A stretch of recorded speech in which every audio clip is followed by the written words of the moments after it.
नमस्कार। जनता टेलिभिजनको नियमित प्रस्तुति कार्यक्रम सन्दर्भमा तपाईलाई स्वागत छ। म कालिका शिवाकोटी। कार्यक्रम सन्दर्भमा हामी समसामयिक विषयवस्तुमाथि केन्द्रित भएर कुराकानी गर्छौं। आजको कार्यक्रममा भने हामी कोभिड-19 का कारण नागरिकमा परेको मनोवैज्ञानिक असर र यसबाट बच्ने उपाय के त यो विषयमा कुराकानी गर्नको लागि अहिले हामीसँग जोडिनु भएको छ त्रिभुवन विश्वविद्यालयका मनोविज्ञान केन्द्रीय विभागका उपप्राध्यापक मनोविद सन्देश ढकाल। स्वागत छ यहाँलाई कार्यक्रममा। हजुर, धन्यवाद। हजुर, सबैभन्दा पहिले त यो मानसिक स्वास्थ्य भनेको के हो? हजुर, अब जसरी हामीले स्वास्थ्यको बारेमा कुरा गर्दाखेरि एउटा चाहिँ अहिले यो विश्व स्वास्थ्य सङ्गठनले पनि दिएको परिभाषा अनुसार एउटा मान्छे स्वस्थ हुनको लागि चाहिँ शारीरिक रूपमा, मानसिक रूपमा, सामाजिक रूपमा र अझ आध्यात्मिक रूपमा पनि मान्छे तन्दुरुस्त हुनुपर्छ भन्ने मान्यता छ। हजुर, जस अनुसार अब मानसिक स्वास्थ्य भनेको स्वास्थ्यको एउटा महत्त्वपूर्ण आयाम हो। हजुर, जसले अब एउटा मानिसको चाहिँ यसले चाहिँ मानसिक पक्षलाई जस्तो सोचाइ, बुझाइ, हैन, मान्छेका भावना जस्ता कुराहरूलाई यसले समेट्छ र यी कुराहरूसँग सम्बन्धित स्वास्थ्यलाई नै हामीले मानसिक स्वास्थ्य भनेर बुझ्नुपर्छ। हजुर, अब समग्रमा मानसिक स्वास्थ्य भनेको के हो? हामी मनोवैज्ञानिक रूपमा मात्रै पनि नभएर हामी शारीरिक हरेक पक्षबाट चाहिँ हामी स्वस्थ हुनुपर्ने भन्ने कुरा रह्यो होइन। अब सन्दर्भ मैले कहाँ जोड्न चाहेँ भने नि अब जस्तो अहिले कोभिड-19 का कारण लगभग हामी 6 महिना जस्तो यो अवधिमा हामी गुज्र्यौँ भनौँ न। अब कतिपय यो लकडाउनमा घरभित्रै बस्नुपर्ने अवस्था र घरभित्रै बस्नको लागि पनि लकडाउन गरियो। त्यस पछाडि केही दिन खोलेर फेरि निषेधाज्ञाको पनि जुन हामीले भोग्यौँ र यो बिचमा धेरै नागरिकहरूलाई चाहिँ मनोवैज्ञानिक समस्या भयो है भन्ने कुरा पनि तपाईँहरूले नै बाहिर ल्याउनु भएको कुरा हो। खास कस्ता कस्ता किसिमका समस्याहरू चाहिँ देखा परे विशेष गरेर यो कोभिडको बिचमा चाहिँ? अहिले अब हामीसम्म आइपुगेको जानकारी होइन, अब हामीले या हाम्रो साथीभाइहरूले गर्नुभएको अध्ययन अनुसन्धान र अरू देशहरूमा पनि भइरहेका या भइसकेका अध्ययन अनुसन्धानहरूले देखाएको तथ्याङ्कको आधारमा भन्नुपर्दाखेरि चाहिँ अहिले प्राय जसो यो जुन लामो लकडाउनको अवधिबाट यो स्थितिबाट गुज्रिरहेका मान्छेहरूमा चाहिँ समस्याहरू भनेको जस्तो चिन्ताको समस्या एउटा चिन्ता पनि कस्तो भन्दाखेरि अब यो विषम परिस्थितिमा एउटा तहसम्म के होला कस्तो होला अब के गरौँ भनेर चिन्ता लाग्नु सामान्य हुन्छ। तर हामीले अब यो मनोवैज्ञानिक समस्याको रूपमा चाहिँ चिन्ता पनि अलिकति यसको नकारात्मक पक्ष हुन्छ, एउटा नकारात्मक प्रकार हुन्छ, त्यसलाई चाहिँ हामीले दुश्चिन्ता भन्छौँ, अङ्ग्रेजीमा एन्जाइटी भन्छन्। जसमा चाहिँ अब मान्छेले चिन्ता त लाग्छ तर त्यो चिन्ताको डाइरेक्सन, त्यसको दिशा चाहिँ कहिल्यै पनि सकारात्मकतातिर हुँदैन कि जे पनि बिग्रेला कि भत्केला कि मरिएला कि नासिएला कि मासिएला कि जस्तो मात्रै नकारात्मक सम्भावनाहरू मात्रै देखिराख्ने किसिमको चिन्ता, त्यस्तै गरेर एक्लोपना है, एक्लोपनाको महसुस धेरै हुने, त्यस पछाडि गएर निराशा, अब केही नहोला होइन, भोलि पनि यस्तै होला, अब सबै थोक सकियो, खत्तम भयो, बर्बाद भयो भन्ने जस्तो खालको भावनाहरू आइराख्ने, अनि चिडचिडपना, एकदम चाँडै सजिलै रिसाउने होइन, अनि कुनै कुरामा चाहिँ अब लामो समयसम्म ध्यान केन्द्रित गर्न नसक्ने, त्यस्तै गरेर उदास हुने, अनि त्यस्तै गरेर बेखुसी, सधैँभरि खुसी लाग्ने रमाइलो लाग्ने कुराहरूमा पनि रमाउन नसक्ने, दुःखी भइराख्ने, त्यस्तै अब यो लागु पदार्थहरूको चाहिँ दुर्व्यसनमा चाहिँ बेसी लाग्ने, त्यस्ता खालका चाहिँ पदार्थहरूसँगको आफ्नो जुन एउटा मान्छेको चाहिँ जतिको उसको सम्बन्ध थियो पहिला भनौँ न, उसले थोरै प्रयोग गर्थ्यो भने पनि अब त्यसको प्रयोगको मात्रा चाहिँ बढ्दै जाने, त्यस्तो खालको समस्याहरू चाहिँ अहिले धेरै देखिन्छ। भनेपछि हजुरले जुन यो लक्षणका कुरा गर्नुभयो होइन, यो अरू बेलामा पनि हुने समस्याका लक्षणहरू जस्तै यो कोभिडको बिचमा हुने हो अर्थात् अलि फरक हुने हो अथवा के देखिन्छ? पछिल्लो अध्ययनले के भन्छ? खास चाहिँ कस्तो हो भनेदेखि अब यो कोभिडकै कारणले कुनै छुट्टै विशिष्ट खालको होइन कोभिड सिर्जित नै मानसिक समस्या भन्दा अहिलेसम्म त्यस्तो निस्किसकेको पत्ता लागिसकेको छैन। यी समस्याहरू भनेको चाहिँ विविध कारणले विभिन्न समयमा होइन हामी मान्छेहरूले हुन सक्ने समस्याहरू, तर अहिले चाहिँ यो कोभिड, खास गरेर कोभिडको पनि लकडाउनको कारणले लामो समयसम्म जुन मान्छेको चाहिँ दैनिक जीवनमा परिवर्तन आयो होइन, आय आर्जनको माध्यमहरूमा परिवर्तन आए, मान्छेका चाहिँ अब यो जुन अहिलेसम्मको चाहिँ जस्तो किसिमको विश्वास थियो, जस्तो किसिमको चाहिँ एक किसिमको सुरक्षाको प्रत्यानुभूति थियो, ती सबै कुराहरूमा परिवर्तन आउँदाखेरि र यो अनिश्चितता चाहिँ लामो समयसम्म रह्यो र यो कारणले यी समस्याहरू देखेका हुन् अहिले। अब यिनीहरू सबै नै कोभिड सिर्जित नै समस्या मात्रै चाहिँ होइनन्, यी समस्या अरू बेला पनि देखिन्थे। अब जस्तो अहिले के पनि भनिँदै आएको छ भने जुन निषेधाज्ञा के अब खुलेको अवस्था हो अहिले त होइन, अब यो रोगबाट बच्नको लागि र यो रोग लाग्छ है भनेर चाहिँ हामी केही चाहिँ डराउनु पर्छ भन्ने कुरा पनि आएको छ। फेरि यहाँहरूसँग कुरा गर्दाखेरि चाहिँ जस्तो डरको लेभल कति हो, चिन्ता गर्नुपर्ने कति हो भन्ने कुरामा निर्धारण हुन्छ हो। अब यहाँले एकदम यो उपयुक्त कुरा उठाउनु भयो होइन। जस्तो डराउनु भन्ने बित्तिकै या चिन्ता गर्नु भन्ने बित्तिकै त्यो चाहिँ समस्या या मानसिक समस्यातिर जाँदैन है। यस्तो स्थितिमा जस्तै यहाँले भन्नुभएको जस्तै यो रोगबाट बच्ने एउटा मुख्य उपाय भनेको त अब होइन यो रोग लाग्ने सम्भावनाहरूबाट टाढै रहने हो नि होइन। त्यसको लागि एक किसिमको डर त चाहियो। मान्छे डराएन भनेदेखि त मान्छेले ती चाहिँ अब यो जुन यो रोकथामको उपायहरू त गर्दैन। तर त्यो डरको मात्रा कति र अझ त्योभन्दा पनि मुख्य कुरा के भन्दाखेरि त्यसले उसको दैनिक जीवनमा नकारात्मक प्रभाव पार्छ कि पार्दैन, उसको दिनचर्यामा त्यो डरले नकारात्मक प्रभाव पार्छ कि पार्दैन। यदि त्यस्तो नकारात्मक प्रभाव पार्दैन, ऊ चाहिने मात्रामा मात्रै डराउँछ, डराएको कारणले उसले यस्तो खालको खतरा उसले मोल्दैन होइन, मास्क नलगाइकन हिँड्दैन, बाहिरबाट आएपछि उसले सेनिटाइजर प्रयोग गर्छ, त्यहाँसम्म ठिक छ। तर कस्तो भन्दा उदाहरणको लागि अब घरमै बस्दाखेरि घर परिवारकै मान्छेको पनि नजिक पर्न डर लाग्ने होइन। घरभित्रै बसिराखेकै अरू मान्छेहरूसँग भेटेपछि पनि उसलाई चाहिँ अब एकदमै छटपटी महसुस हुने, त्यस पछाडि नुहाउनु पर्ने, हात गोडा धुनु पर्ने, सेनिटाइजर लगाइहाल्नु पर्ने, जुन कुरा उसलाई थाहा छ। वास्तवमा जो मान्छे उसले भर्खरै भेट्यो त्यो मान्छे कहीँ गएको छैन, ऊ जस्तै गरी बसिराखेको छ थाहा छ। तर त्यो भेटिसकेपछि उसले आफूले सम्हाल्न सक्दैन होइन, उसले आफूलाई रोक्न सक्दैन र उसको चाहिँ जति बेला पनि उसको मनमा तिनै कुराहरू मात्रै आइराख्ने होइन, त्यही कुरालाई मात्रै खेलाइराख्ने र त्यसैमा मात्रै उसको ध्यान केन्द्रित भइराख्ने। यसरी उसको दैनिक जीवनमा उसको चाहिँ सोच्न सक्ने क्षमतामा होइन, उसको निर्णय गर्न सक्ने क्षमतामा नै यसले नकारात्मक प्रभाव पार्न थाल्यो भनेदेखि चाहिँ अनि बल्ल यो समस्याको रूप यसले लिन लाग्यो भन्ने चाहिँ थाहा हुन्छ। अब जस्तो समग्र मनोवैज्ञानिक रूपमा असर पर्दाखेरि कुनै पनि एउटा व्यक्तिमा कस्ता कस्ता किसिमका लक्षण देखिन्छन् भनेर यहाँले अघि नै व्याख्या गर्नुभयो होइन कुराकानीको क्रममा। अब जस्तो कुनै पनि व्यक्तिलाई मनोवैज्ञानिक रूपमा असर परेको छ है, ऊ चाहिँ अझ डिप्रेसनमा जान खोज्दैछ भन्ने स्थितिमा चाहिँ सुरुको लक्षण कस्ता हुन्छन्, सुरुवाती लक्षणहरू चाहिँ? अब म पहिला एउटा कुरा प्रश्न पारौँ होइन। जस्तो डिप्रेसन भनेको पनि एक किसिमको मानसिक समस्या नै हो। त्यो भनौँ न कुनै एउटा चाहिँ समस्याबाट सुरु भएर बढ्दै बढ्दै गएर डिप्रेसन हुने भन्ने पनि मानसिक समस्या। जसरी हामीले शारीरिक समस्या, शारीरिक रोगका प्रकार हुन्छन् नि होइन, थरी थरीका रोगहरू हुन्छन्, थरी थरीका समस्याहरू हुन्छन्, त्यस्तै मानसिक समस्याका पनि केही प्रकारहरू हुन्छन्। तिनीहरूमध्ये डिप्रेसन चाहिँ एउटा प्रकार हो। र अब त्यसलाई अरूसँग तुलना गर्दाखेरि अलि जटिल प्रकृतिको मानसिक समस्याको रूपमा लिइन्छ। तर कस्तो भने डिप्रेसन सुरु हुँदाखेरि सामान्यतया डिप्रेसनकै लक्षणबाट सुरु हुन्छ, जसमा चाहिँ मान्छे उदास हुने, एक्लिने होइन, अरूसँग घुलमिल हुन मन नपराउने, उसलाई केही पनि कुरा रमाइलो नलाग्ने, त्यस पछाडि चाहिँ अब यो जीवनदेखि नै होइन आफ्नो चाहिँ जुन माया मोह भन्छौँ नि हामीले सबै पैदा हुने, हजुर घर परिवार इष्टमित्र साथीभाइहरूसँगको उसको जुन चाहिँ लगाव हो त्यो लगाव कम हुँदै हुँदै जाने, अनि मान्छे निराश उदास हुँदै जाने होइन। र उसलाई अब आज पनि केही छैन, भोलि पनि केही हुँदैन, पछि पनि केही हुँदैन, कसैले पनि मलाई सहयोग गर्दैनन्, या मेरो स्थिति सधैँभरि यस्तै नै हो, झन् बिग्रिँदै जान्छ, बिग्रेरै सकिने भयो भन्ने खालको चाहिँ नकारात्मक भावहरू बेसी आउने, त्यस्तो खालको लक्षणहरू चाहिँ डिप्रेसनमा देखिन्छ।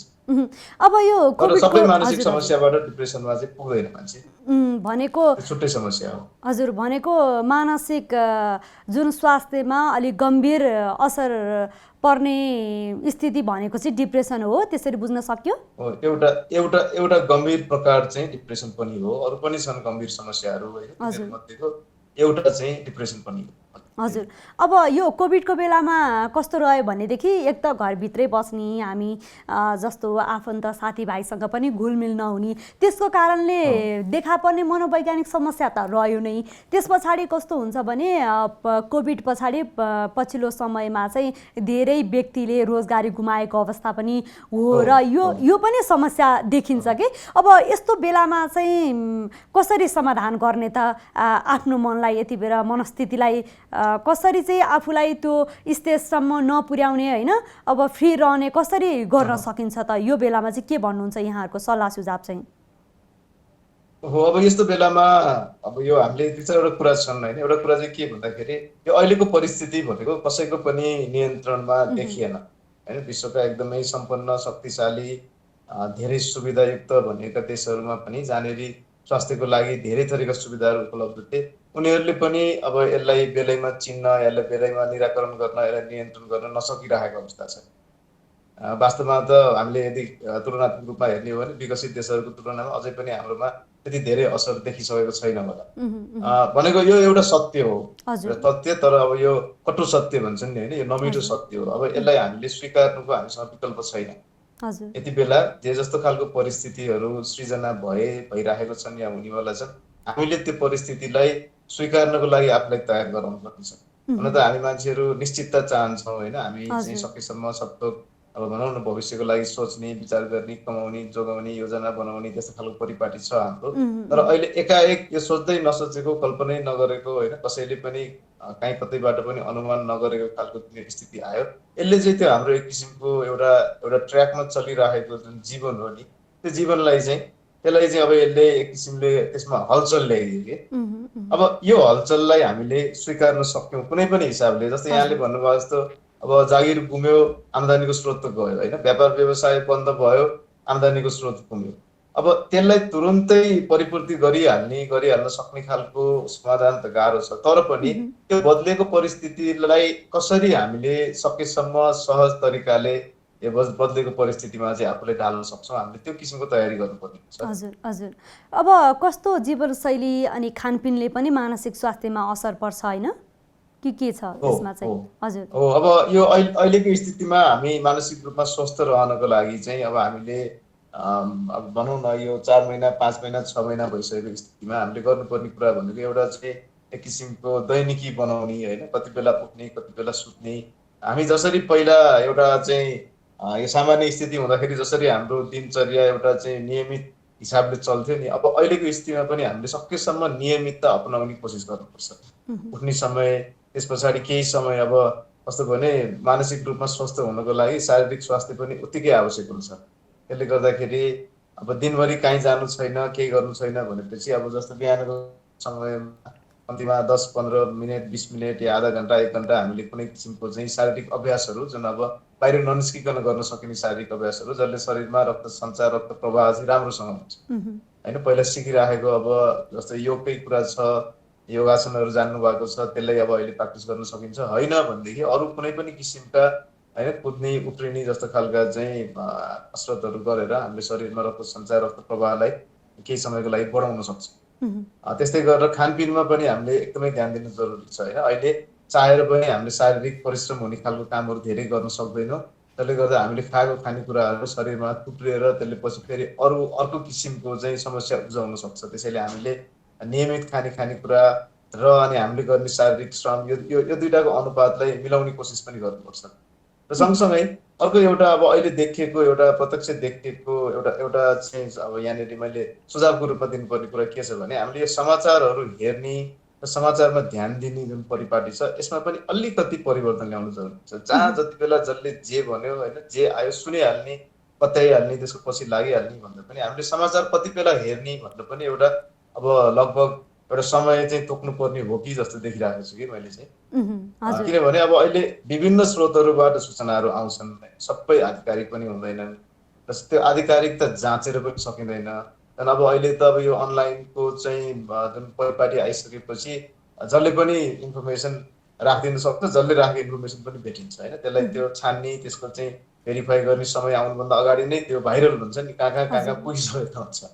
अब यी कुराहरूले यस्ता अनधिकृत किसिमले आएका कुराहरू होइन त्यस पछाडि चाहिँ अब यो सत्य तथ्यमा आधारित नभएका कुराहरू भेरिफाई नभएका कुराहरू पनि सुन्यो, भएको कुरा पनि सुन्यो, यो दुईटा कुरामा कुन साँचो हो कुन झुटो हो होइन त्यो पत्ता लगाउँदै समय जान सक्छ।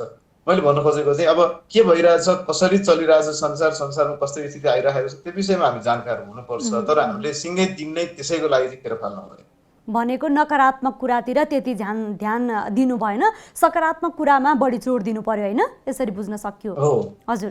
अब विशेष गरी यो कोभिड-19 को बीचमा महिला अनि बालबालिका अनि जो शारीरिक रूपमा अशक्त हुनुहुन्छ उहाँहरूमा चाहिँ कस्तो किसिमका मनोवैज्ञानिक असर परेको होला त यो बिचमा चाहिँ? हो, अब यहाँले एकदम जायज कुरा उठाउनु भयो होइन। यो अहिलेसम्म संसारभरि भएको अध्ययनहरूले देखाए अनुसार चाहिँ सबैलाई यसको प्रभाव एकै नासको परेको छैन भन्ने नै निष्कर्ष छ होइन। त्यसमा पनि अब यो युथ भन्छन् कि अब अङ्ग्रेजीमा भन्दाखेरि 14-15 वर्षदेखि लिएर लगभग 40 वर्ष उमेरसम्मको मान्छेहरूमा यसको प्रभाव बेसी परेको, मानसिक स्वास्थ्यमा बेसी प्रभाव परेको भन्ने छ। त्यस्तै आय स्रोत कम भएको मान्छेहरूमा, त्यस्तै गरेर महिला, यहाँले भन्नुभयो नि होइन, महिलाहरूमा अब उहाँहरू सबैमा नि। अनि त्यस पछाडि जस्तो अब यो शारीरिक रूपले अशक्त अपाङ्गता भएका व्यक्तिहरू, त्यस्तै अब यो शारीरिक या मनोसामाजिक अपाङ्गता भएका व्यक्तिहरू, र अर्को चाहिँ पहिलादेखि नै कुनै किसिमको मानसिक समस्या थियो, त्यसको उपचार गराइराख्नु भएको थियो या भर्खरै निको हुनुभएको थियो, त्यस्तो व्यक्तिहरूमा पनि अहिलेको यो परिस्थितिको कारणले मानसिक स्वास्थ्यमा चाहिँ बेसी समस्या परिराखेको भन्ने देखिएको छ। तर उहाँहरूलाई परेको समस्या पनि जुन अघि हामीले जुन कुरा गऱ्यौँ नि होइन, दुश्चिन्ताको समस्या, त्यस पछाडि अब डिप्रेसनको समस्या, यिनै समस्याहरू चाहिँ बेसी छन्। हजुर। तर त्यो समस्याको मात्रा चाहिँ बेसी छ कि त्यो कुन तहको समस्या भन्ने कुरा चाहिँ उहाँहरू बेसी देखिरहेको छ। भनेपछि जो अघि पछि पनि आफू बाँच्नको लागि साधारण कुरा गर्नको लागि पनि अरूमा निर्भर पर्नु पर्दथ्यो र जसलाई चाहिँ जटिल खालका त्यति बेरै रोग लागिसकेको र दीर्घरोगी जस्तो सुगर प्रेसरका औषधि खानेहरू जो अरूमा निर्भर हुनुहुन्थ्यो होइन, उहाँहरूलाई चाहिँ अझ यो मनोवैज्ञानिक रूपमा समस्या देखिएको भनेर अध्ययनले देखाउँछ कि के छ? हो, जोसँग पहिलादेखि नै केही समस्याहरू थिए तर त्यो समस्यालाई समाधान गर्नको लागि उहाँहरूले केही स्रोत साधन जुटाएर होइन त्यो समस्यासँग चाहिँ जुधिराख्नु भएको थियो। तर अहिले चाहिँ के भयो भन्दा अहिलेको परिस्थितिले त्यतिले मात्रै पुगेन। अहिलेको परिस्थितिले अझ धेरै कुरा माग गरे कि होइन। अहिले उहाँहरूलाई पहिला त्यो परिस्थितिको सामना गर्न जति कुराले पुग्थ्यो त्यतिले पुगेन र जसले उहाँलाई सहयोग गर्थ्यो सायद उनीहरू पनि समस्यामा होलान् अहिले होइन। जोबाट, जुन स्रोतबाट या जुन व्यक्तिहरूबाट उहाँहरूले समाधान पाउनुहुन्थ्यो, सहयोग पाउनुहुन्थ्यो, अब उहाँहरूलाई पनि समस्या परिसकेपछि अब उहाँहरूले आफ्नो समस्या हेर्नुहुन्छ कि यहाँको समस्या हेरिदिनु, त्यो खालको एउटा अप्ठ्यारो परिस्थिति आएको छ। हजुर। अब यो चाहिँ भनौँ न सामान्य सबल मान्छेहरूलाई नै त गाह्रो भइराखेको बेलामा होइन यस्तो खालको समस्या पहिलेदेखि भएको व्यक्तिहरूलाई पक्कै पनि गाह्रो त पर्ने नै भयो। हजुर। अब जस्तो समग्रमा कोभिडका कारणले गर्दा के कस्तो मनोवैज्ञानिक असर पर्यो र यसबाट कसरी बच्ने भन्ने कुरा हामीले यहाँसँग जुन कुराकानी गरिराख्दा नि अहिले, अब जस्तो भूकम्पको बेलामा चाहिँ मनोवैज्ञानिक असर कस्तो थियो भनेदेखि अलिकति बाहिर जान पनि डराउने, अलिकति आत्तिने होइन। अब जस्तो यी यस्ता मनोवैज्ञानिक समस्या देखियो भनेर अध्ययनले देखाउँथ्यो। यो कोभिडको बिचमा चाहिँ कस्ता खालका मनोवैज्ञानिक समस्या देखेका छन् मूलतः? अहिले ठ्याक्क मैले भन्नुपर्दाखेरि जस्तो भूकम्पको बेलामा चाहिँ मान्छे घरभित्र बस्नु डराउने थियो होइन। अब अहिले चाहिँ बाहिर जानलाई डर लाग्ने भनेको डर लाग्ने स्थिति पनि कसरी, यो सूचनाबाटै आएको हो र त्यो आफैमा सत्य पनि छ होइन। अहिले चाहिँ जति सामाजिक दूरी कायम गर्न सक्यो त्यति नै अब यसलाई चाहिँ नियन्त्रण गर्न सकिन्छ, यसबाट बच्न सकिन्छ भन्ने जुन जानकारी आयो र आधिकारिक जानकारी आयो स्वास्थ्य संस्थाहरूबाट, हामीलाई अब त्यो रेडियोमा पनि त्यही सुन्छौँ, टिभीमा पनि त्यही सुन्छौँ होइन, अरूले भनेको पनि त्यही सुन्छौँ। अब यो कारणले अब अहिले कस्तो खालको एउटा मानसिकता विकास भयो भनेपछि अब हामी सबैलाई थाहा भएको कुरा यो त एउटा व्यक्तिबाट अर्को व्यक्तिमा सर्ने हो। अनि फेरि यसको लक्षणहरू पनि त्यति सजिलै पहिचान हुने खालको छैनन् होइन। कतिपय व्यक्तिहरूमा अहिलेसम्म लक्षणै नदेखिकन रोग लागेर निको भइसकेको भन्ने उदाहरणहरू पनि प्रशस्त छन् संसारभरि नै। त्यसले गर्दा अब कस्तो एउटा छाप पर्यो भने हरेक मान्छे चाहिँ कोरोना संक्रमित हुन सक्छ, त्यसले संक्रमण मलाई सार्न सक्छ भन्ने खालको मानसिकता चाहिँ मान्छेहरूमा विकास हुँदै गयो। त्यसले गर्दाखेरि चाहिँ अब जस्तो घर बाहिर निस्किन होइन, अरू मान्छेहरू भएको ठाउँमा जान पुग्न, मान्छेको नजिकै पर्न डर लाग्ने खालको स्थिति आयो। एउटा हदसम्म यो जायज छ, यसले जोगाउँछ हामीलाई होइन। तर अब मान्छे देख्नै नहुने भयो, मान्छेको नजिकै पर्न नहुने भयो होइन। मान्छे देख्यो भनेदेखि चाहिँ मान्छेको नजिकै पर्यो भने छटपट्टि हुने, निगट लाग्ने, लडौँला जस्तो, बेहोस होला जस्तो हुने, त्यस्तो हुन थाल्यो भनेदेखि चाहिँ त्यसले समस्याको रूप लियो भनेर भन्छु। हजुर। अब पछिल्लोचोटि नागरिकहरूको चाहिँ कस्तो डर पनि रह्यो भने एकपल्ट कोभिड भइसकेको फेरि पनि हुन्छ भन्ने जुन डर चाहिँ रह्यो, उनीहरूलाई चाहिँ के भन्नुहुन्छ त यहाँ? अब यो विषयमा चाहिँ जुन अब यो चाहिँ शारीरिक रोगसँग सम्बन्धित कुरा होइन, भाइरससँग सम्बन्धित कुरा भएकोले भाइरोलोजिस्टहरूले भन्नुभएको सल्लाहलाई हामीले त्यसैलाई नै आधिकारिक मान्नुपर्ने हुन्छ हजुर होइन। उहाँले के भन्नुहुन्छ त, जस्तो कहिलेकाहीँ यस्तो पनि सुनिन्छ, एकचोटि चाहिँ यो यस्तो यस्तो किसिमको कीटाणुको सङ्क्रमण भएर बचिसकेपछि फेरि यस्तो कीटाणुले सङ्क्रमण, यही कीटाणुबाट सङ्क्रमित हुने सम्भावना रहँदैन भन्ने यदि उहाँहरूको अवधारणा छ भने त्यो सत्य हुनसक्छ। होइन, यो चाहिँ अरूभन्दा फरक खालको चाहिँ कीटाणु हो, यसले चाहिँ एउटै व्यक्तिलाई पनि बारम्बार सङ्क्रमित गराउन सक्छ भन्नुहुन्छ भने उहाँहरूले भनेकै कुरा नै सही हुन्छ कि यसमा हामीले अनुमान गर्ने या सम्बन्धित क्षेत्रको विज्ञता नभएको मान्छेहरूले आफ्नो धारणा राख्ने भन्दा पनि हामीले सम्बन्धित विषयकै विज्ञले भन्नुभएको कुरालाई नै पत्याउनु पर्ने हुन्छ। अब त्यो त्यो त्यो चाहिँ उहाँहरूको अवधारणा के छ, बरु त्यसमा चाहिँ आधारित भएर हामीले त्यसैको पछि लाग्यौँ भनेदेखि नै हामी सबैलाई राम्रो हुन्छ। हजुर, अब हामी लगभग कुराकानीको अन्तिमतिर पनि आइसकेका छौँ होइन। अब यसको असरबाट बच्नको लागि अब सोसाइटीको पनि त एउटा सोसाइटीमा कुनै पनि व्यक्ति बसिसकेपछि त्यतिकै भूमिका हुने गर्दछ र व्यक्ति आफ्नो त हुने नै भयो र सोसाइटीले कस्तो भूमिका खेल्नुपर्छ, व्यक्ति आफैले यसबाट बच्नको लागि के कस्ता उपायहरू अपनाउनुपर्छ, यो विषयमा बताइदिनुहोस् न। अब कोभिडको कुरा त छँदैछ, हामीले धेरै कुराहरू गरिराखेको छौँ, सुनि पनि राखेको छौँ होइन। तर कोभिडको कारणले उत्पन्न हुन सक्ने यी मनोसामाजिक समस्याहरूबाट आफू बच्न, अरूलाई बचाउन, अरूलाई सहयोग पुर्याउनको लागि निश्चित रूपमा नै व्यक्ति आफू जतिको जिम्मेवार हुन्छ, समाज पनि उत्तिकै जिम्मेवार हुन्छ होइन। हामीले अब यो परिस्थिति कहिलेसम्म हो थाहा छैन, कहिलेसम्म रहन्छ थाहा छैन, भोलि सकिन्छ कि या 2 वर्ष 4 वर्ष अरू यसै गरी जान्छ कि थाहा छैन। त्यसैले हामीले अरूबाट कस्तो व्यवहारको अपेक्षा राख्छौँ होइन, हामीले अरूसँग पनि त्यस्तै व्यवहार गर्नुपर्ने हुन्छ। जस्तो भोलि मलाई कोभिड भयो भने अरूले मलाई कस्तो व्यवहार गरून् भन्ने म चाहन्छु, मैले अर्को कोभिड भएको मान्छेलाई पनि त्यसै गरी व्यवहार गर्नु सकिएँ भनेदेखि त्यो उपयुक्त हुन्छ। अहिले अब कतिपय स्थितिमा चाहिँ अब कोभिडबाट सङ्क्रमित भएको या सङ्क्रमणपछि निको भएको मान्छेहरूलाई दुर्व्यवहार भएका होइन, घरमा पस्न नदिएका, समाजले बहिष्कार गर्न खोजेका जस्ता घटनाका पनि सूचनाहरू आइरहेका छन्। अब तर यति बेला हामीले मानवीयतालाई चाहिँ अब मुख्य आधार बनाउनु पर्यो होइन। अब फेरि कसलाई लाग्छ कसलाई लाग्दैन थाहा छैन, भोलि हामी आफै नै सङ्क्रमित भयौँ भनेदेखि त्यति बेला अरूले हामीसँग व्यवहार कस्तो हुन्छ भन्ने कुरा, अहिले हामीले अरूसँग कस्तो व्यवहार गर्छौँ भन्ने कुरामै निर्भर होला। त्यसले गर्दा अब हामीले सबैसँग एक किसिमको सद्भाव होइन, सबैसँग एक किसिमको सहकार्य, अब यो कसैलाई रोग लागिहाल्यो भने रोग लागेकोहरूलाई पनि उपयुक्त तवरको माया उहाँहरूले गर्नुपर्ने, साथ सहयोग गर्न पनि पछि हट्नु भएन। र अर्को कुरा भनेको चाहिँ अब अहिलेको आजसम्मको स्थितिमा आइपुग्दाखेरि हामीले अब चाहिँ भनेको मलाई लाग्यो भने म कसरी यसलाई सामना गर्ने त, म यसलाई कसरी पार लगाउँछु, लागिहाल्यो भने म के गर्छु, त्यो किसिमले पनि तयारी गर्ने बेला चाहिँ आयो। हजुर, अब फेरि अहिले परिस्थिति पनि कस्तो छ भने अरू बेलाको विपत्ति हुँदाखेरि हामी आफन्तसँग बसेर, छिमेकीसँग बसेर एउटा दुःख सुख बाँड्ने स्थिति पनि देखिन्थ्यो र यो स्थिति भनेको चाहिँ एकदेखि अर्को डराउनु पर्ने र सकेसम्म जुन सामाजिक दूरी मेन्टेन गरेर बस्नुपर्ने र यो स्थितिमा अब उसले कसरी आफ्ना मानसिक रूपमा स्वस्थ राख्न सक्छ त? हो, खासमा के छ भने अब हामीले मानसिक स्वास्थ्यको एउटा एकदमै आवश्यक कुरा भनेको चाहिँ यो समाजमा होइन, सामाजिक अन्तर्सम्बन्ध कायम राख्ने, समाजबाट टाढा नहुने छ, त्यो अहिले पनि लागु हुन्छ त्यो कुरा। तर कस्तो भन्दा भौतिक रूपमै नजिक हुनुपर्छ भन्ने चाहिँ भएन। अहिलेको स्थितिमा पनि हामीले अब सञ्चारका माध्यमहरू प्रयोग गरेर होइन, आफ्ना आफन्त इष्टमित्रहरूसँग चाहिँ बारम्बार सम्पर्कमा रहन, उहाँहरूसँग कुराकानी गर्न, आफ्ना कुराहरू आदान प्रदान गर्न सक्छौँ होइन। खालि अब हामीले अब यो सामाजिक सम्बन्धको नाममा होइन जम्मा हुने, भिडभाड गर्ने, एकै ठाउँमा भेला भएर भोजभतेर गर्ने जस्तो खालको क्रियाकलापहरू चाहिँ गर्नु भएन। तर त्यो जुन सामाजिक सम्बन्धको आवश्यकता चाहिँ अहिले पनि छ। हामीले एक्लोपना आउन नदिनलाई होइन र त्यसबाट उब्जने अरू समस्याहरू बढ्न नदिनको लागि चाहिँ हामीले हाम्रा आफन्त इष्टमित्रहरूसँग, साथीभाइहरूसँगको सम्बन्धलाई चाहिँ यो भर्चुअल मिडियमबाट भए पनि हामीले कायमै राख्नुपर्छ। हजुर, हस् यो समय र संवादका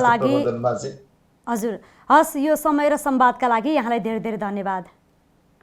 हजुर, यहाँले पनि धन्यवाद। हजुर, हामी भर्खरै कुराकानी गरिरहेका थियौँ त्रिभुवन विश्वविद्यालयका मनोविज्ञान केन्द्रीय विभागका उपप्राध्यापक मनोविद सन्देश ढकालसँग। उहाँसँग हामीले कोभिड-19 का कारण नागरिकमा परेको मनोवैज्ञानिक असर र यसबाट बच्ने उपायका विषयमा कुराकानी गऱ्यौँ। यही कुराकानी सँगसँगै आजको कार्यक्रमको निर्धारित समय सकिसकेको छ। कार्यक्रम प्रस्तोता म कालिका शिवाकोटी पनि बिदा भएँ। नमस्कार।